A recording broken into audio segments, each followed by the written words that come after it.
Hey everybody, welcome. So today's a really awesome class, probably one of my favorites actually, which is talking about how to sing with a clear voice. Um, this is really important for all singers, even if you do end up using more of like a breathy tone or add grit into your sound. It's always really important that you can come back to a clear tone. It's a really important indicator towards vocal health and how healthy your voice is.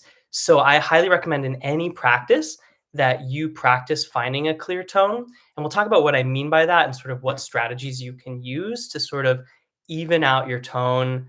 The biggest concept is actually just resonance and understanding how resonance works, what vowel formants are. And the more times in your singing that you can get the right kind of shape and get that sort of vowel format nice and open in the right way, the more you're going to get that sort of resonant, clear tone. So it's kind of like natural auto tune. It's really, really important. And it's something that sometimes people are missing with their voice. And it's actually that secret sauce. It's the thing that makes you sound like a professional singer compared to just someone who opens their mouth and sings, which is totally fine. But it's also really important for just understanding how to keep your voice healthy. So we're gonna talk a little bit about the vocal health thing later, but right now we're just gonna talk about finding that clarity in your tone, finding vowel formants, which really sounds like a very fancy term.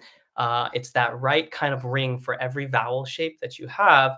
And in certain moments in your songs, you really want to make sure that you get that locked into position because it's going to allow you to just effortlessly sing on a note. And it also just gives you that sort of almost like movie-esque kind of sound, right? Where someone like in a show, right, will open their mouth and they'll start singing, and it's just their voice comes out like crystal clear. Usually, there's a lot of work that goes into that, but there's actually some secret tricks to doing that. And the first thing is just really understanding what resonance is and doing appropriate practices to start to get your voice to naturally produce resonance without straining, forcing, or pushing anything. So a lot of this has to do with muscle isolation, and it's less about trying to press or force a sound out. So sometimes we talk about this concept of forced resonance and natural resonance. And when I think of a clear and clean tone, I really think of that natural resonance being the primary and important thing to get a feeling for with your voice.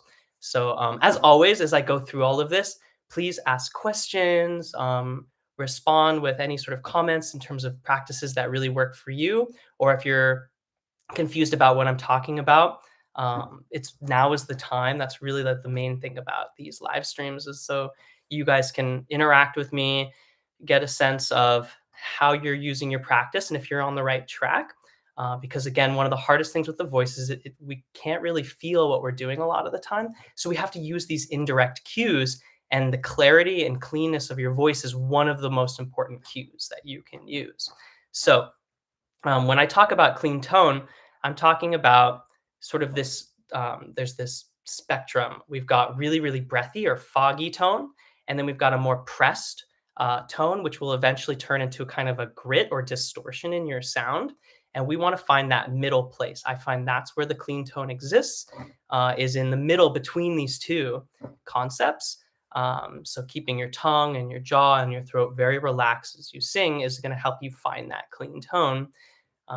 I'll show you what I mean. So with any resonance practice, the first thing I always want to do is some humming work. When our mouth is closed, it creates an appropriate amount of back pressure with the resonance, and it helps us build up that resonance. So the idea is we want to keep the internal space open as we're humming, but when our mouth is sealed, all the waveforms can bounce around, and it just helps to condition your voice over time, which might seem like too good to be true, but it's just a simple fact that if you spend more time humming, and as you're humming, if you explore your alignment, move your head and your neck around, and also move your tongue internally up and down, you're going to start to hear these sweet spots in your face, and it's essentially our vocal tract. And every person has these sweet spots, and it's just a matter of exploring and finding them, and then it gets worked into your muscle memory, and you're more likely to just naturally do them as you go over certain vowel shapes.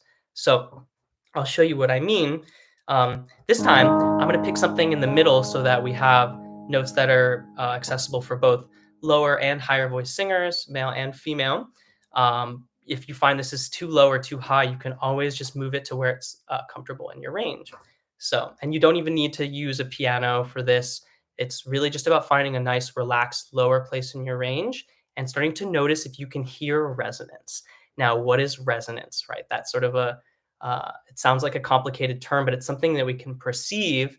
It's that sort of tinny, ringing sound that I mentioned earlier, natural auto tune.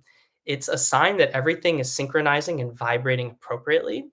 And sometimes we'll feel it as buzz on our face. And sometimes you'll even feel it sympathetically in your chest. And sometimes, in sort of areas around your skull and in your sinuses. Um, this is where a lot of those sort of myths about like try to open up and vibrate more in your chest come from, because we do feel sympathetic vibration there. But the main area that this is all happening and the place where you can influence it the most is in the vocal tract, just right here, our mouth, our sinuses, our throat, up until the larynx. So it's ultimately everything else that we feel around our body is more of just the a secondary perception of what we're doing right here. So that I think it's just really important to note, because you'll notice and you'll feel vibrations all around your body as you're singing. And if you're doing it well, you definitely will. So that's why a lot of teachers will sometimes talk about um, vibrating and opening and expanding your chest. Really, the only important thing here with our sort of lower body, we talk about support. That's its own category of sort of a lesson. That why I'm not going to go into detail with support actually today. We're more talking about resonance, but the most important thing is actually just spinal alignment and freedom in your spine. So sometimes just by making sure that your chest is open and relaxed, that's actually just going to help you get better alignment. So that's really what's, I think, going on there. So in case you've ever heard that before, just know that we're talking primarily about resonance here with our the opening of our mouth and the space internally here. That's where it all happens. So as we're humming, we're exploring that space and the feeling around our lips. Our we call this the nasopharynx. This area right here is really important, and you can actually get a good amount of stretch there. Sometimes when we'll talk about this with vocal health, but when you have, allergies, if you've been sick and this area is pretty blocked up and tight, that can actually also block our resonance and affect our clarity of tone. Um, uh, yeah, that's I really appreciate you saying this. So when we talk about nasal tone, sometimes there's this over fixation on any vibration here is bad. And that actually can lead to blocking certain areas where we have vibration. And it depends on the style that you're singing. So nasality isn't inherently bad. I just think of it as a spectrum that when our tongue and our space gets smaller and we're pushing forward, then we tend to get more nasality in the mask. And then if we're pulling back or really dropping our larynx, we'll tend to get more of this sort of throaty kind of sound and resonance. And so there's just an extreme between these two things. And if you go too far in any direction, it might be an issue. And that's actually a really important segue in terms of as we're doing our humming, I'm often exploring those boundaries and trying to feel if I can get vibration in the mask, vibration in the back, and just really get a sense of sort of that like echolocation, right? Where do I feel the resonance and how can I make these subtle changes that are going to move it around my face? And that just gives you more control. So sometimes when people sort of, as voice teachers, sort of cue certain things like you should avoid this, it can actually make us overcompensate. And I've even heard this from like professional opera singers at like vocal forums, and we used to have in college, and they'd be like, okay, you've got this really good basic sort of classical resonance and you're dropping your larynx, but you can still sing into the front of your mask. In fact, certain languages actually require that you have some nasality in your sound. So ultimately, it's just a matter of if you're so nasal all the time that you can't open up to the back, that's going to be an issue in certain contexts, and it might lead to certain kinds of vocal tension. So it's just a matter of exploring that range. And ultimately, if you want to have maximum resonance in certain situations, you want it to be bouncing all around your face pretty much. You want the full instrument to be open and resonant. So that's my 2 cents on all of that, and I really appreciate you talking about that, because that's something I've definitely heard before, and it can actually lead to people blocking really beautiful parts of their voice. And so I just always think of it as exploring the boundaries and feeling out what that range of motion is like and how it affects our tone and timbre. So as I'm doing a hum, I'll show you what I mean. I'm not just purely humming and I'm not thinking about it like with my mouth completely closed. So you want to avoid just going like, that's really sealed up. You might feel some vibration in the nose, but we want to explore that full wide range. So as I'm doing this, I think of that open kind of internal like yawn space. And then I move my tongue up and through it. And I make sure that I can get a little bit of flexibility here. If you feel like you're especially tight here, sometimes you can actually just wiggle and open this a little bit. Of course, always um, within balance. Like don't overcompensate by trying to really pull at anything here or anything for that matter. But you can actually find that you can get a little bit of range of motion here and sort of expand the shape. So this is what I mean. We're going like.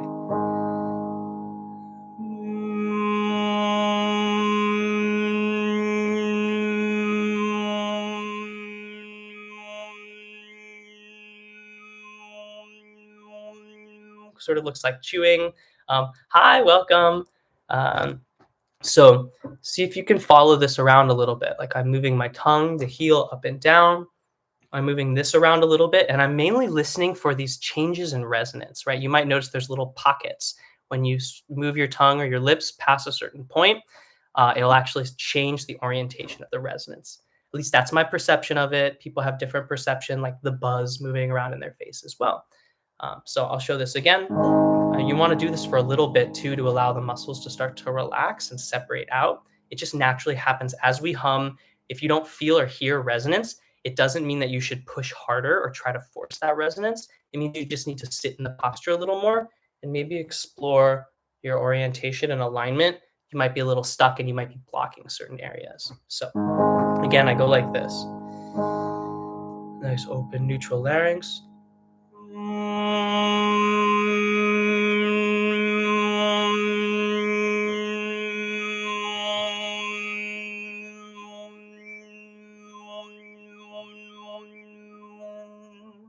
I'll do it again and I move around a little bit.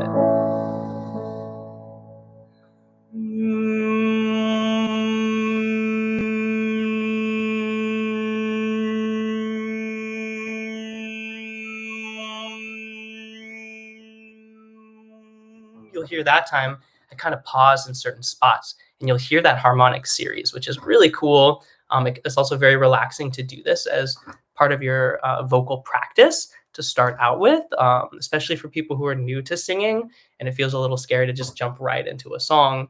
Um, the other thing that this does is as we're vibrating, this is a little bit on the vocal health side of things, is it's gently clearing off our vocal folds. The resonance and proper vibration is a great way also to clear out the sinuses and start to open up this space. There's all sorts of cool science in this. We produce more nitrous oxide as we hum, and that actually helps to open up the pathways. So you'll find that it feels like more and more space is being created as you continue working with your hum and listening in for the resonance. Also, just as one quick note on support, make sure you're trying to stay expanded with your breath, that you're not just rapidly caving in. That's going to also help. So take a nice big breath from your belly and then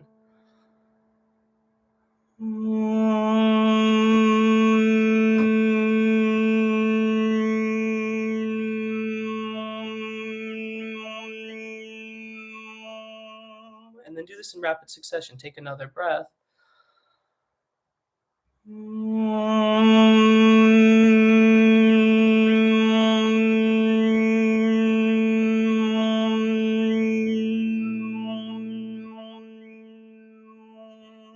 See if you can find more and more of that resonance. So I highly recommend that. I highly recommend that you do this for a few minutes, if not a little longer. Sometimes I'll just find that this is the only thing that I need to be practicing, especially if I've been doing lots of singing and or I'm recovering from a cold or a sore throat.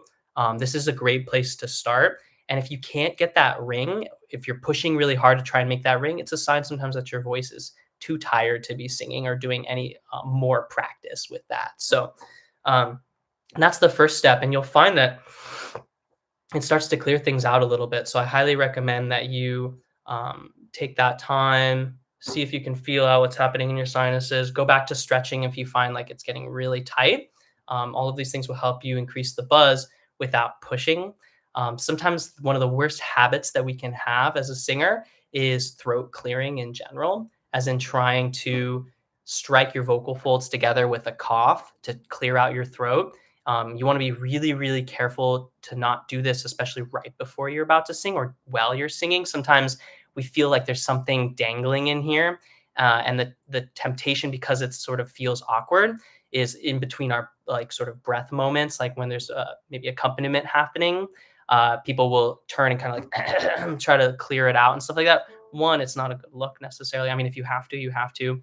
Um, but I try to do that relatively silently and delicately. And it's actually through just finding more resonance and space that it will naturally come out.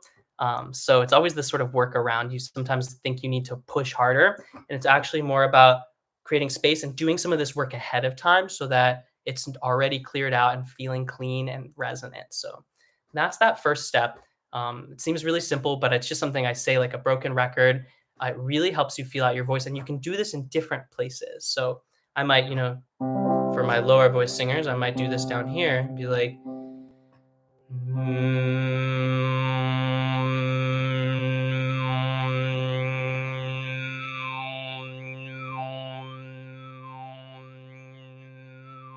it's subtle motion. I'm not doing any sort of crazy thing like that, because when we move our mouth around too much, we run the risk of just over engaging those muscles and blocking that resonance.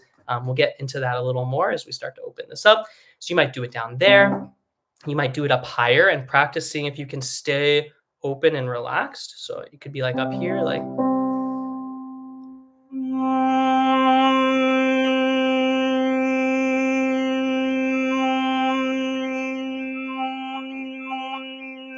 Almost sounds like, right, you're in a symphony warming up, right, with all the instruments. If you've ever been to an orchestra performance, right, you can hear sort of all of those overtones moving through internally. The next thing that we want to do is start playing around with our glides. So this helps us scan the space. And our glides are our sort of main vowel shapes, but we're moving through them in more rapid succession and thinking about it more mechanically. So we've got our two main variables of our resonator. We've got our lips and we've got the heel or back of our tongue, or just our tongue in general. And these are the two places where you want to feel out your glide, but at the same time, try to keep this space overall open and relaxed so you can move through it rather than trying to move the whole thing around. That's going to also tend to block the resonance. Like what I mentioned, if you're arbitrarily doing your hum and you're doing this a lot, you're actually going to miss that resonance. So it's a little more subtle than people would think. So the next thing is these glides. I'll go like ya and wah and go ya, ya, ya, ya,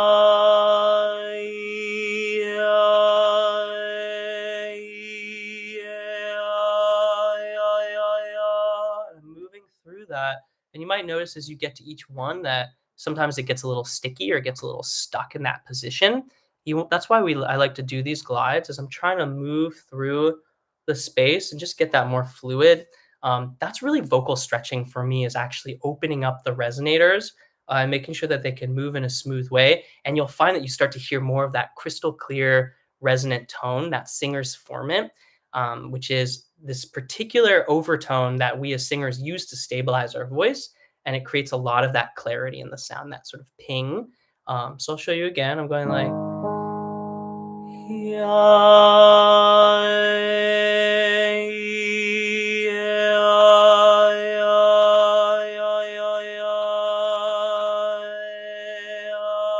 you'll notice as my tongue goes to different positions, the overtone changes a little bit. That's what we mean by vowel formants. It's essentially like a range. When we get to a certain position with our tongue, we get a different kind of resonance. And so we want to be able to open up that pure sort of vowel formant with every vowel in particular. And you might notice that some of them are a little more sticky than others, like the E vowel, for example, because the tongue comes pretty high.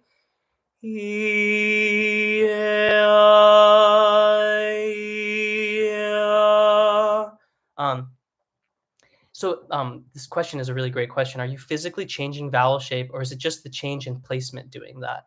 I would say that the placement is the physical change, but it's hard to see, right? Because it's more internal.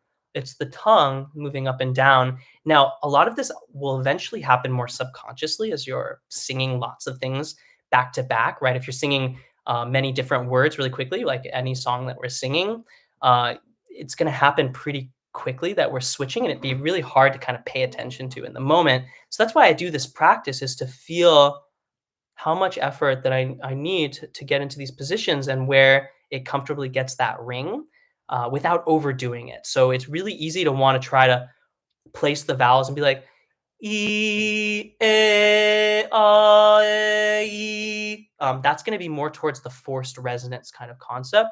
Here, I want to think of it more like a smooth sort of toggle. So that's why I talk about these glides. So I can go like, yeah, yeah, yeah, yeah, yeah, and try to see if I can come in and out of them without sort of getting locked in place. It's totally fine if that happens a little bit, because ultimately, a lot of the time when we're singing, we're not doing that, where we're just sort of like sliding around like that. We're often using one vowel that kind of moves into the other, or consonants that help us sort of bridge that gap. But it's helping to train my muscle memory to find those sweet spots and to know how much effort I need. So we always say, like, you don't really want to like place the resonance as much as feel it out and allow the resonance to open up and sort of go to the right place. And so it's kind of like calibrating. And so this is that sort of active passive thing with our sort of conscious memory and subconscious memory, like our muscle memory by that. Like, are we trying to position something in the moment, or are we just allowing it to happen and sort of finding that freedom and space? I'd say when you're in your practice, we do a little bit of that conscious work and we take note of what's going on. And often in our performance, we want it to just become muscle memory so we can focus on all the other things that are happening. But somewhere in the back of my head, I'm listening for, is my resonance happening cleanly? Does it feel like I have to put more effort into the sound or not? And that might tell me to subtly adjust some things that I'm doing in the heat of the moment. So I just showed you the yaw, which is the heel of the tongue. When the heel of the tongue is up higher, it's an E vowel. That can get tricky for people because it feels a little more narrow. A is in the middle, and A is on the bottom. This can actually be tricky for people as well. All of these vowels have sort of pros and cons to them. But the ah, oftentimes, if you're trying to pull your tongue too far down, you'll get that throaty sound, and that'll block your resonance. So if I'm like, oh, it's that tiniest little change that makes that difference. Oh, clean tone versus oh. If I pull it too far down, it starts to block that resonance, and the whole mechanism starts to squeeze a little bit. With E, you can actually still get a good amount of resonance as you go up higher, but it's going to become more forward or more nasal a lot of the time. So it's like if I'm like,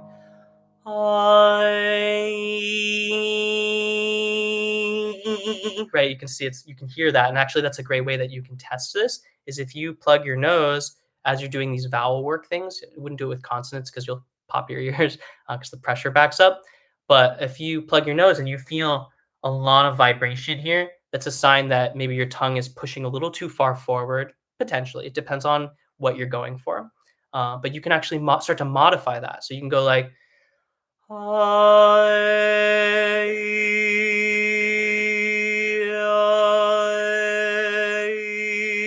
I would think a slightly lower, more relaxed tongue position and a little more towards an A vowel.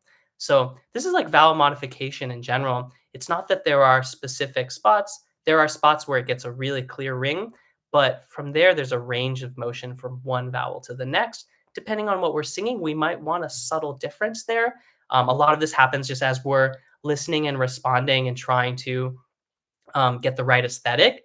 So what I would say is when we're working through this, I'm just trying to get flexibility and range of motion so that I can allow my natural aesthetics to kind of move me in the right direction, right? I might think, oh, I need to go a little more forward, and I'm going to start to kind of make that resonance and the vibration move a little bit more towards this direction of my face. So again, this is kind of a trick, is you can check by plugging your nose and coming back and forth. If you're going really too forward and kind of collapsing the space, like, You see, I relax that jaw. I lower the tongue, which is hard to see, but and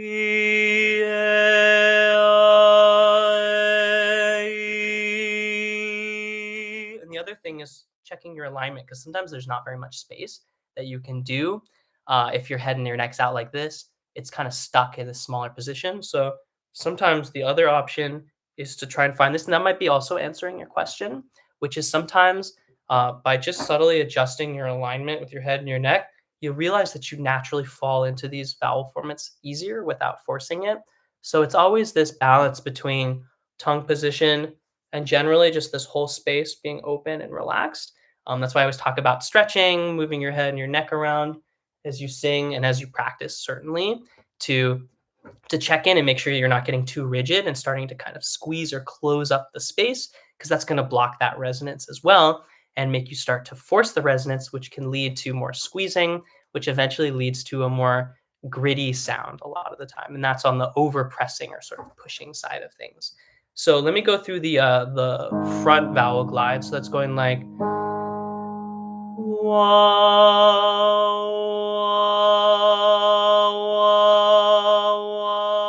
There are subtle changes happening in the whole vocal tract in general. It's kind of hardwired into us, but really focus on what you're doing with your lips as you do this and try to minimize the motion with your tongue because that tends to block the resonance for these more covered vowels. So if you're like, oh, that's some tongue tension, and that's actually blocking. Oh, oh. So we want to be kind of loosely draped in every vowel form and able to switch into another one. So that's why I talk about these glides all the time. So I'm going from oo to o to ah, which is a little different from e a ah. That ah is a little brighter than ah, a little more rounded. So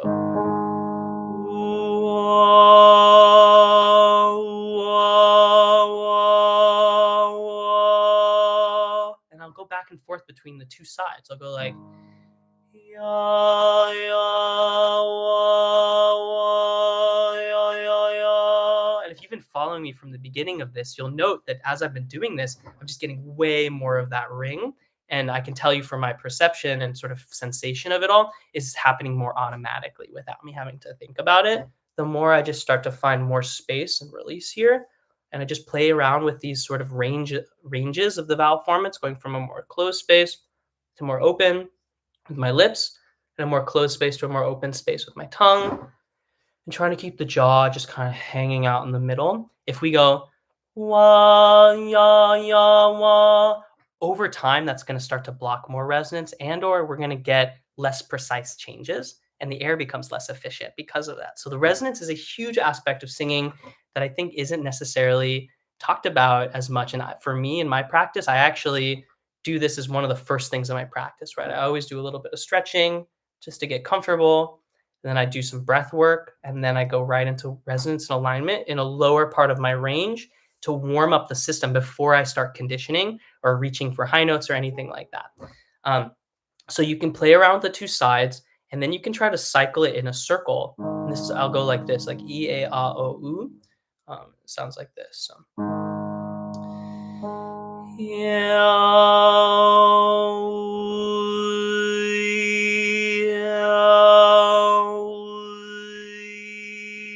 And we're just trying to do this in a smooth way. It's going to get a little snagged here and there. Note where you're trying to avoid certain things and moving too fast through them. So if you're going like, you're blocking some of that range of motion, and you might be losing some of these really beautiful resonant spaces that feel a little more narrow. So it's not always about just trying to open up the space as much as possible. Every single sort of position has a particular kind of resonance and sort of these tiers of overtones. So I'm going like,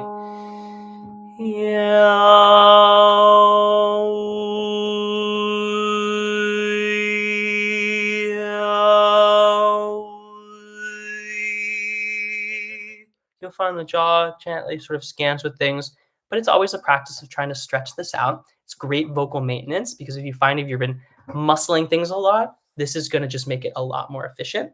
So circling is kind of hard. Give it some time, and if you're finding yourself getting really stuck, go back to the two sides, going like, ya, ya, wa, wa,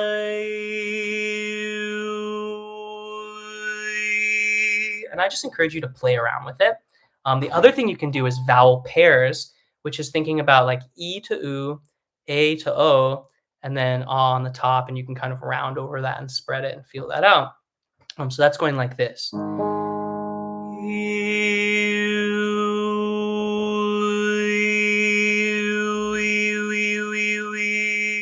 You'll notice that has a kind of a small glide to it, right? We. And then there's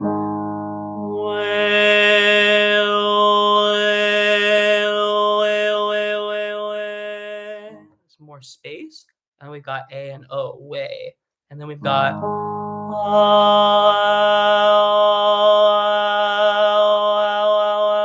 that's a tiny little change, like wow. And through that, I'm just passing the overtones around.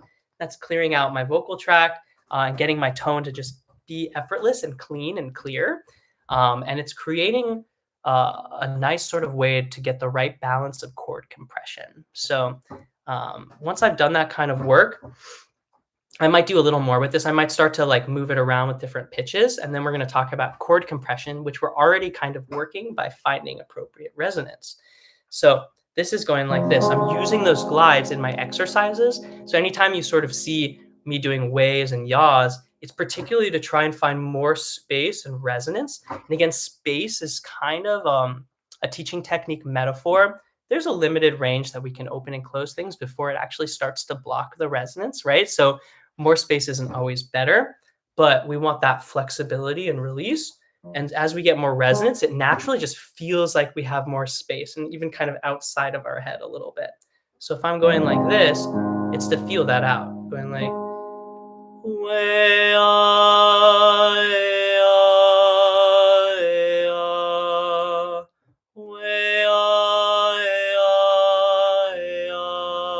I'm just moving around, staying loose. There's all sorts of ways to do this exercise. You can make it harder and do like, or like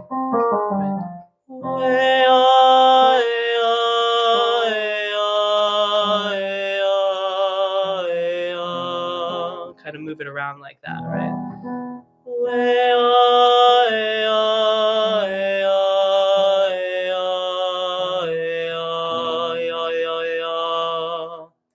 So that's really what's going on there. Um, I highly recommend that you throw that kind of practice into your routine. And then also, like, just think of it like in our singing in different phrases, you might notice that there's a moment in a tricky passage where you have a wah or a yaw. Sometimes it's in between the words, even as you're sort of aligning words together as you sing. And that's a great place to check in with your resonance and make sure you have the right amount of space. So sometimes I found, like with students, that in a tricky moment, identifying where there's a glide and allowing this sort of muscle memory to take over all of a sudden makes the high note or whatever difficult moment a lot easier to do. It also helps us with breath control in general. So I recommend that you go through and you take a look and you find those wahs or yaws. It's kind of built into the mechanics of our voice, right? The sort of path to least resistance or to most efficiency. So that I highly recommend.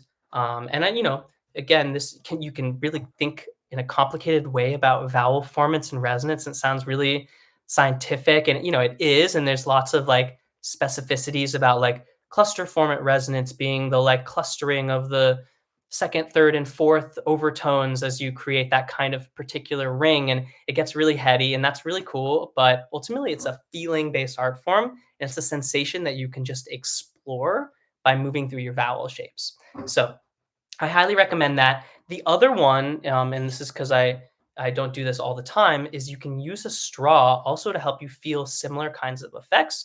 Straws are really great for like register transitioning, but it also helps people find just more chord compression and the right sort of balance of resonance. It's a sort of like a bolster effect or like a crutch that you can use. What I would say is this is kind of just one sort of position, right? If I'm going like, I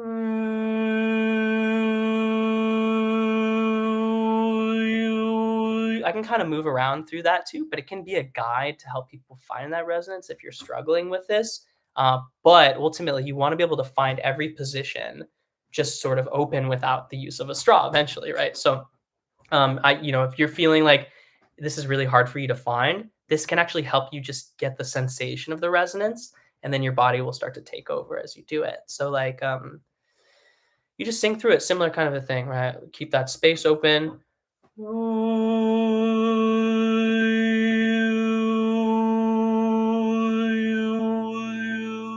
I'm kind of moving my tongue around, but you might notice that it's actually harder to do that when you're using the straw. But even just by immediately singing into the straw, I'm going to already start to get some overtone. So, like,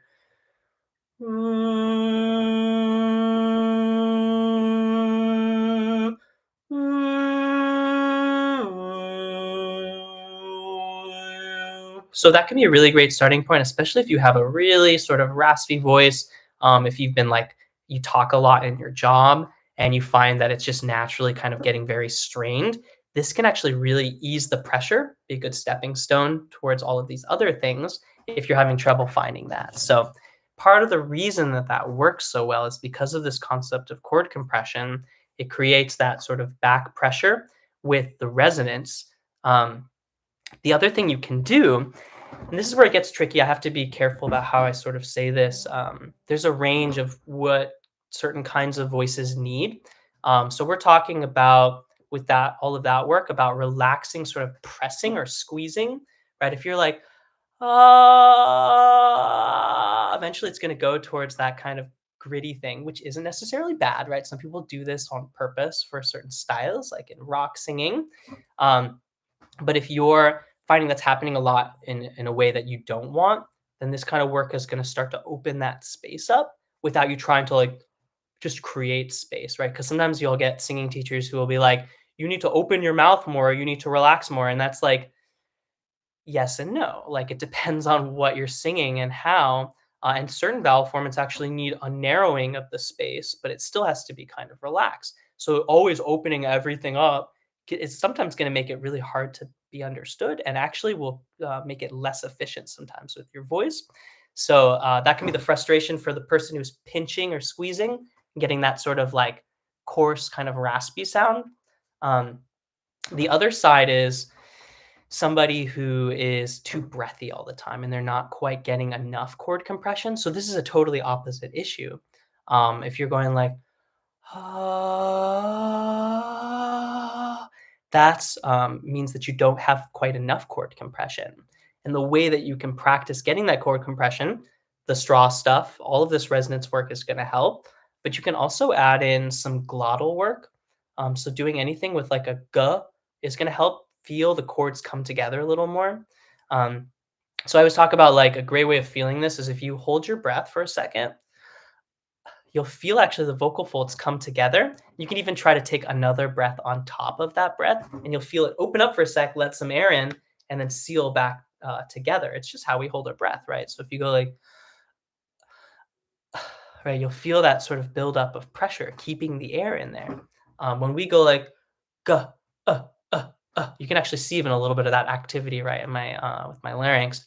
That's actually bringing them together. If you overdo this, right, you're going to go towards pressing too much. So it's a balancing act, right? So don't overcompensate, but you can put in exercises simply going like this, right? Like ga ga ga ga ga ga ga ga ga ga ga ga ga, and that g is going to help you feel it come together a little more. Um, so simple exercises, right? And be like ga ga ga ga ga ga ga ga ga ga ga ga ga ga ga ga ga. It's just gonna help you feel a little more of that sensation. It's really hard, and of course, if you overdo it, sometimes it'll catch. And so we're just playing around with that balance, right? How much effort do I need in there, right? Is it ga ga ga ga ga ga ga ga ga ga ga ga ga. As I start to get the right balance, I get more of that clean overtone. So it depends on the singer, right? Do you tend to press too much? You might want to avoid that. If you are someone who sings very, very breathy and you're having trouble keeping on a phrase because you're running out of breath all the time, and it doesn't sound clean and clear like that or powerful, that's a sign that you're more on that breathy camp. And you want to focus on actually getting a little more chord compression. Ga, ga, ga, ga, ga, ga, ga, ga, ga, ga, ga, ga, ga. This tends to be really important for singing in head voice in particular, because that sort of style of singing tends to have less compression for a lot of people. So that's why I often do this for head voice work or falsetto, if that's the phrase that you use. Going like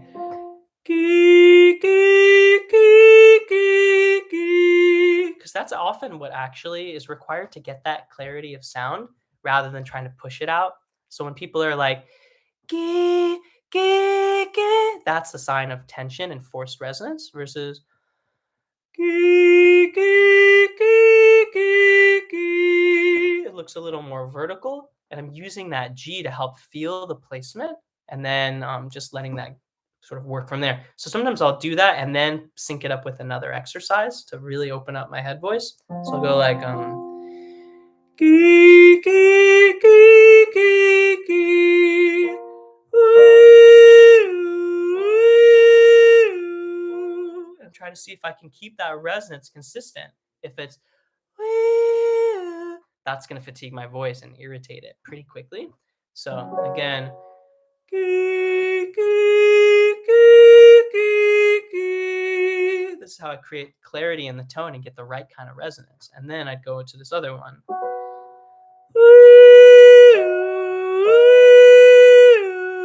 Once I have that sort of muscle memory of the right placement. So if that's you, then I highly recommend throwing that into your warm-up routines. This is all about knowing sort of what your tendencies are and then sculpting your practice around that or what your goals are with your music. Um, so that's that side. The other one that you can do that I think people don't talk about as much, depends on the teacher, but if you're using like a b, it's a plosive and it's a little bit of that b, like a p, and that actually also kind of can help us get a little bit of that right kind of back pressure, and it also helps us find a little more of this generally more open, full vocal tracts, so a darker tone or more rounded tone. So if you tend to be too far in the mask and you don't want to be there, then this kind of stuff will really help you. So it's a similar concept. You can just take any exercise or warm up, simple stuff, and go ba ba ba. In that moment of ba ba, you can see my cheeks pop out just a little bit. I'm not forcing these things. It's more just like knowing what recipes for your practice. So this already, just by adding this in, will already start to kind of change the musculature a little bit more, especially through repetition. So it's not that you have to be like ba ba ba. That'd be overkill. That's overcompensating, right? So it's always balanced. But I'll go ba ba ba and see if that helps me get that clarity of tone. Ba ba ba. And kind of go up like that. It could be like ba ba ba ba ba ba ba. Ba ba ba ba ba ba ba. Ba ba ba. Ba ba ba ba ba. So it depends on the singer. It depends on the moment sometimes, right? As I'm working with my voice and trying to get it up and running for something, I do this like a checklist. I'll say, be like, what does this feel like? Oh, sounds like I need a little more chord compression, or I'm having trouble with my vocal support, or I just have stuff stuck in here and I need to hum and resonate it out more rather than trying to clear it out by like hacking at it.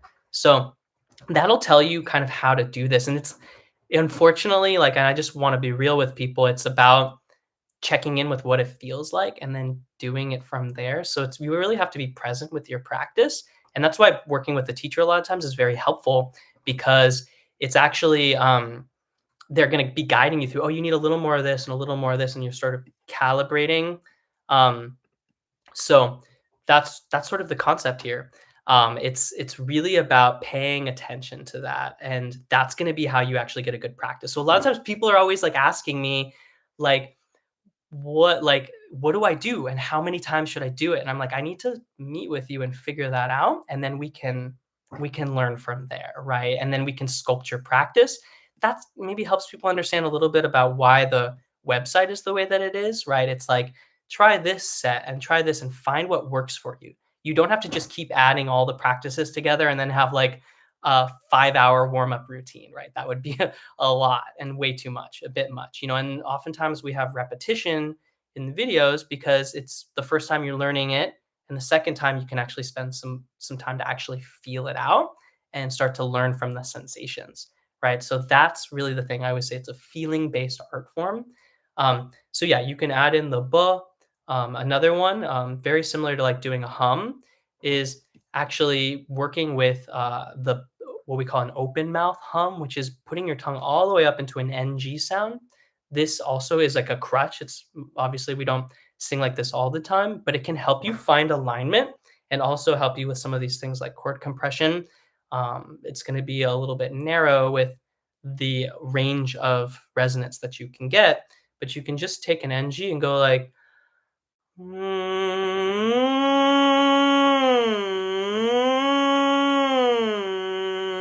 slide around on that, and you'll feel sometimes resonance from a different place than you're used to. Because a lot of times it's harder for most singers to find that back placement. It often has to do with alignment. And so the NG just helps us become more aware of that. So I'll throw that into exercises, right? I might be like, ah, ah, ah.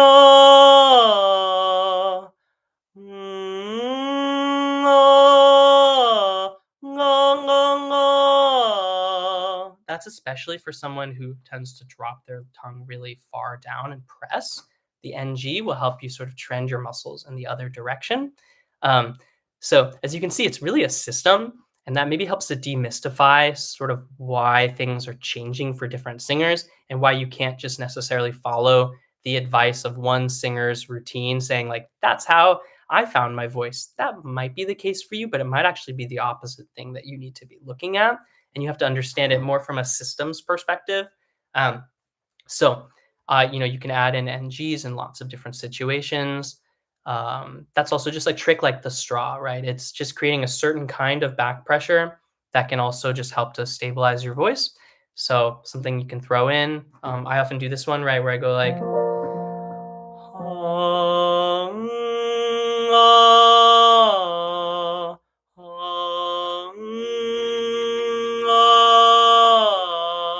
I'm trying to make sure that I'm just having my tongue do that and I'm not moving my whole mouth around like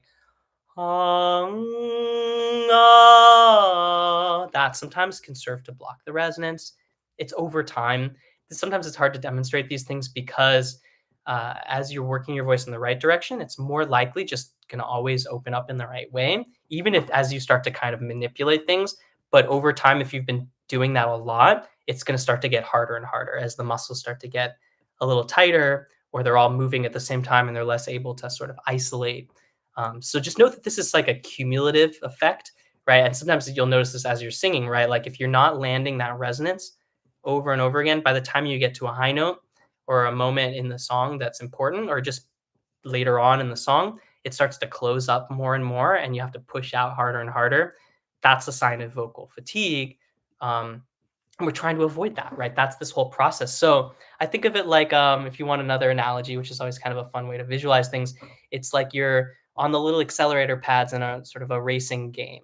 The more you get resonance, the more it sort of accelerates you and smooths it out. And the more you get off course, the more you're going to have to struggle to sort of push your voice through. And over time, that's going to fatigue you. So that's really my 2 cents on the clarity of the voice and what it means to sing with a clear tone, and how you can get it is as a process of working through all of this. Um, the other thing, just a little bit on the vocal health side of things, is not having a clear tone can sometimes be an indicator of vocal fatigue. Of course, again, like I mentioned, that there are singers who purposefully add grit into their sound. It's important, if you are one of those singers, that you practice both and that you're able to switch between them. So I would say like a masterful singer is some who's in that sort of rock style, is someone who can switch, because it shows that they're in control of the technique and it's not because of something else like nodules or calluses on our vocal folds from a lot of pressure and rubbing or pinching. Those things tend to stick around, right? When people have prenodes, you can you can rest your voice and they sometimes go away. But oftentimes, if you've really created so much friction that it's changing the tissue, you get these things called nodes or polyps. And it's just the way that the body is trying to protect itself from all that pressure, but it creates distortion in your sound, right? So you're going to get less of that clean resonance and more of this sort of other kind of tone, like almost like the distortion on a guitar, right? Um, it's interfering with the waveform.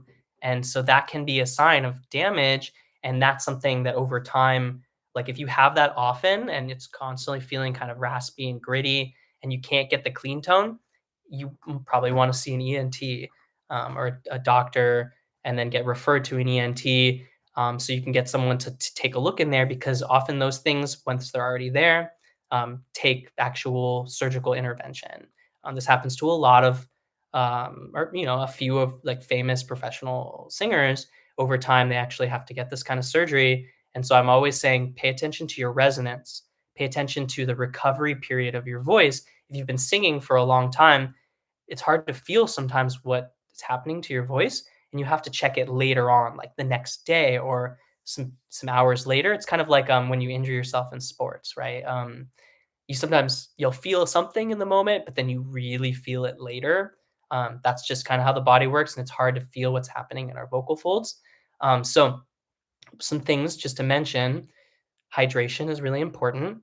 Hydrate regularly. That's just going to make sure that your vocal folds are able to resonate appropriately without too much friction.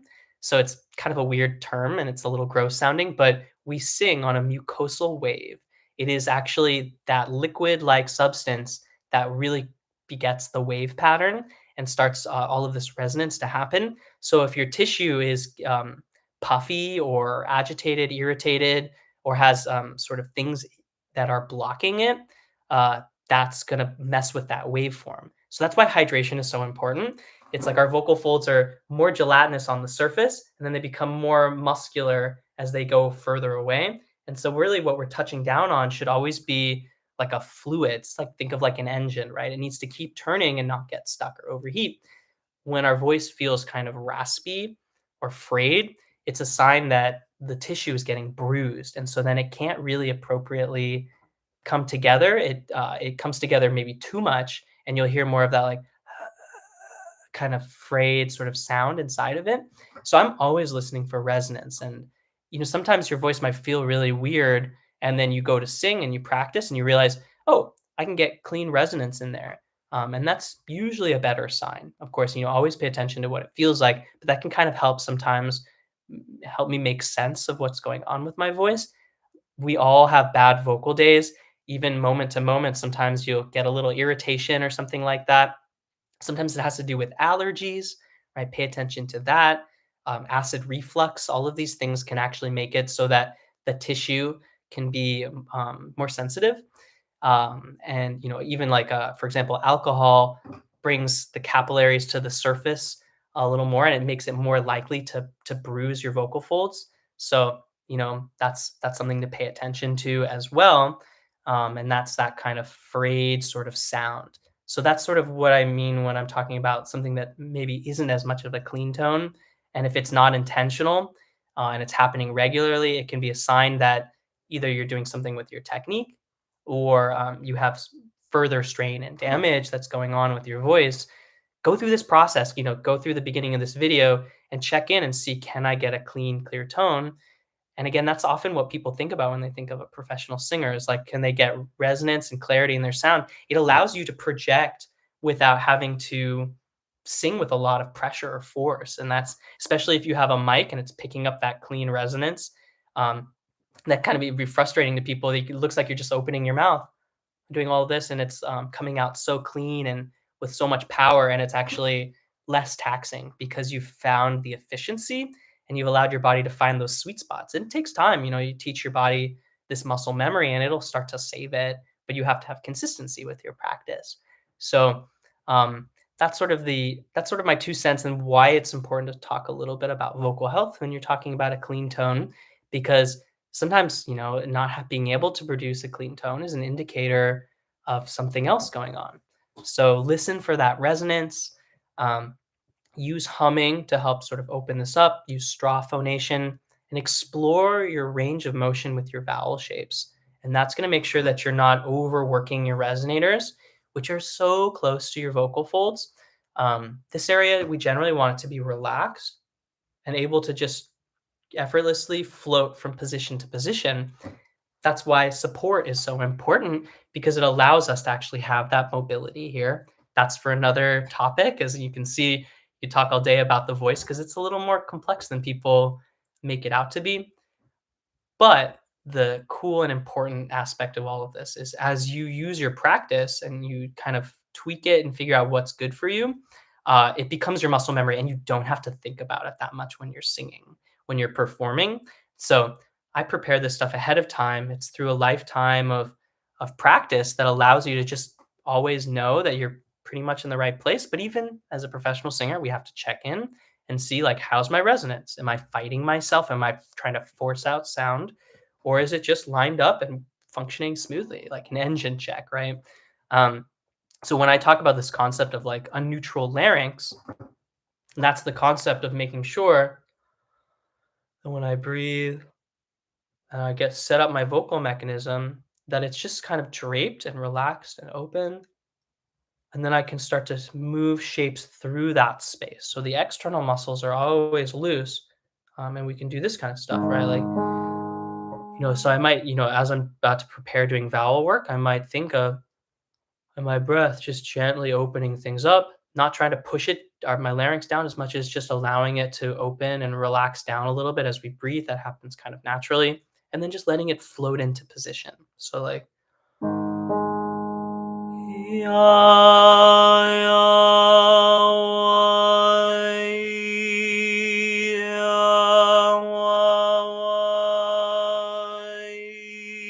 I move my head around as a way to check with that. I highly recommend in your practice, especially if you're recording too, make sure that you take a moment and check in and see if you've got that range of motion.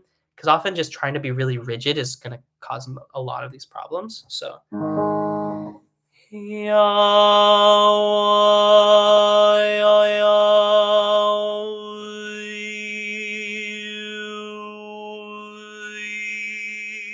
no, you don't have to have resonance in every moment that you sing. In fact, if you do that, it'll probably sound a little more classical. But every singer should have moments in their stuff where they're checking in with their resonance.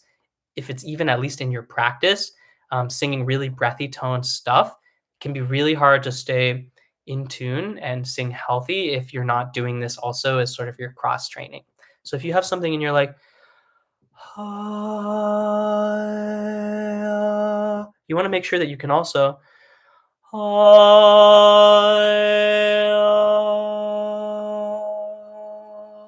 kind of go back and forth between the two. It'll actually probably help you stabilize your breathy tone a little more and find just the right kind of balance. So again, this is an art form. There's mechanics to it, just like any sort of sport, but it's really about figuring out what you can do in a healthy way that's reproducible. Technique is what works. And then from there, upkeep and maintenance, and just, as an art form, we are just trying to create tones that help us keep us expressive and help us express what we're trying to go for. So I'm just thinking of a range of expression and motion as a teacher rather than like don't sing nasal or don't do that. Even when I mentioned like the tongue tension thing, like where it's falling back into your throat, some people ride that edge and create a particular kind of twang that can be really cool in certain situations. And some artists have made their careers off of that type of tone, whether they know it or not. But you just have to know that you're close to the edge of the board, right? If you go too far back, you might hurt yourself a little bit. Whenever it locks up, that's a sign that you've reached the edge. So hopefully this has been informative for people. I really, really recommend you check in with your resonance. There are even cool apps like this one called Spectrum View for iPhones that helps you visualize resonance and really see these vowel formants. And I often do this with my when I'm teaching with my students. I often will show them that app and tell them to explore it so that you can see when you make certain changes, how is it affecting the overtones? And you can actually even see the clarity of your tone in that. Like if all the overtones are blocking each other and sort of bouncing around in the wrong way, and it's very distorted, you'll see that, like look up, for example, like the spectral analysis or overtone analysis of like Janis Joplin or something like that. Like you'll see the sort of frayed look of it. This is a singer who historically probably had nodules from various reasons, and and then look at like a very clean sounding opera singer, and you'll notice that the overtones are all just perfectly sort of vibrating and stacking on top of each other. So there's ways to visualize this, which is really nifty. Can be really helpful sometimes if you're a visual learner, but I also recommend it's visual, it's sonic, right? Listen for that ring and that resonance. And it's also something you can do with sensations, right? Like feel out the effortlessness or efficiency. If you're feeling a lot of force and strain and it takes a lot of energy to push the sound out, that's a sign that there might be something that's not quite working appropriately. And it's not always your fault, right? Just know that like sometimes it's because of technique, but sometimes it's also because of you're sick or you have a cold coming on or you have allergies or hydration and all of these other kinds of things, or you're getting a little more of like a phlegm buildup and backup. And this happens early in the morning for a lot of singers, and if you have an early morning gig, I highly recommend you do lots of this sort of humming vibration work until you feel like this is starting to kind of clear out. And I have students where I know that this is the case for them, so we do a little more of this stuff and I wait until that sort of cascade happens, right? They'll be doing the humming, and then like 5 minutes in or so, all of a sudden, all this stuff starts to kind of clear out of the voice. You swallow, drink a little bit of water. And then from there, once you have that sort of cleared, you're less likely to sort of like flinch around sort of the discomfort. And you're more likely to just naturally have that sort of gentle touchdown with your vocal folds, that right sort of mucosal wave, and that buildup of resonance that allows our voice to just sound so clean and pure when we want it to be. So hopefully this has been informative. We're just at the end now. If you have any questions, keep asking them, keep showing up to these live streams. And of course, always let me know things that you're interested in working on or having, whatever you've been noticing in your practice. And that helps me figure out the next thing to start talking about. And as you can see, resonance is, to me, is one of the most important topics. So talking about singing with a clear voice for me is like a combination of resonance work and vocal health, and sort of how those two things work together. And from there, also, you can learn how to adjust your tone and timbre, right? That naturally came into the conversation as well. It's all connected, but the best way that we can learn is by trying to separate some of these concepts out and work on them a little bit independently from the other ones. So, uh, with that, I will call it for today. But thank you again for listening and watching, and look forward to the next time. And hope you have a good rest of your day. All right, take care.